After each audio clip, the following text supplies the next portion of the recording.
Picture this.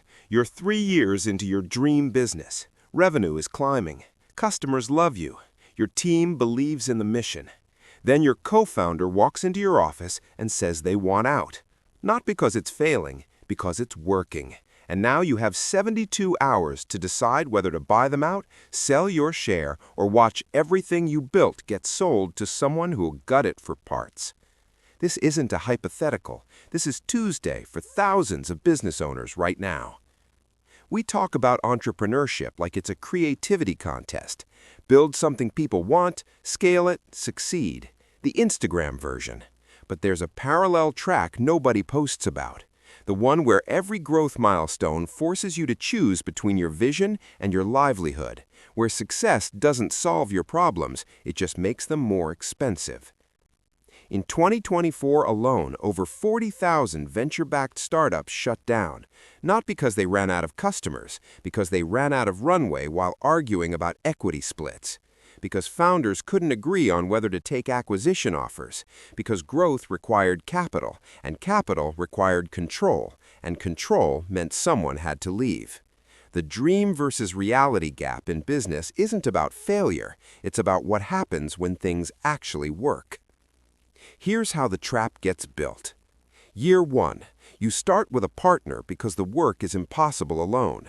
You split everything 50-50 because you're equal believers. Fair is fair. Year 2. You need capital. An investor offers $200,000 for 20%. You take it because revenue is real now and you need inventory, software, people. Your 50% becomes 40. Acceptable trade. Year 3. Growth is violent. You're hiring every month. A bigger investor wants in. They offer $2 million for 30%, but there's a catch. They want board seats, liquidation preferences, anti-dilution protection, terms you don't fully understand but your lawyer says are standard. Your 40% becomes 28. Your co-founders at 28. Investors own 44.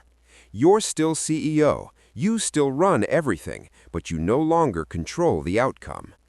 Now here's where the math gets uncomfortable.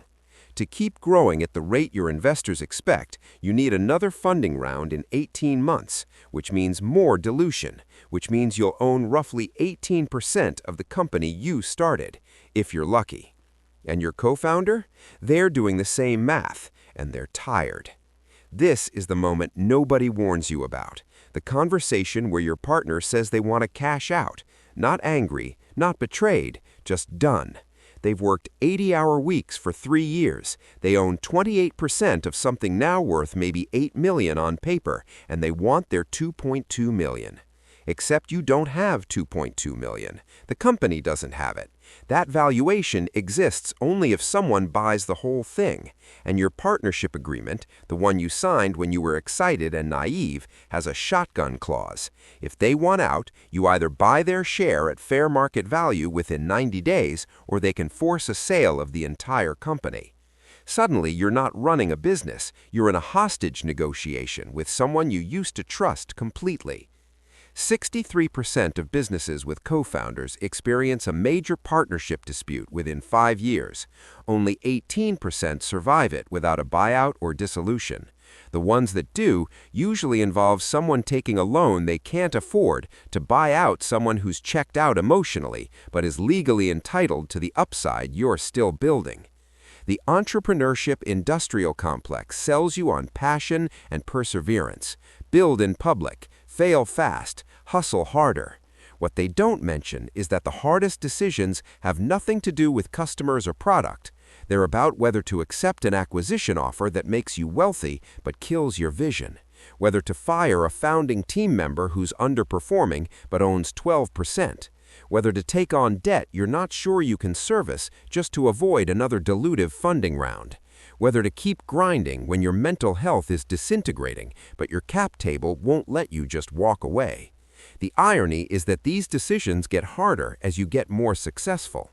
A failing business is easy to abandon. A thriving one becomes a cage made of equity percentages and contractual obligations. And this isn't just founder drama. This is why innovation is so concentrated, why most successful companies look identical, why bold ideas get sanded down into safe ones. Because the structure of business ownership in modern capitalism doesn't reward long-term vision. It rewards whoever can navigate the financial engineering. The lawyers and investors don't care about your mission. They care about their multiple on invested capital. And when those interests diverge, which they always do, you discover that you built someone else's asset. 74% of venture-backed founders are no longer with their companies 5 years after exit. They got rich, they got out. The thing they built continued without them, optimized for profit instead of purpose. So here's the question nobody asks at the beginning. If success means slowly losing control of the thing you're creating, and failure means losing everything, what exactly are you building toward?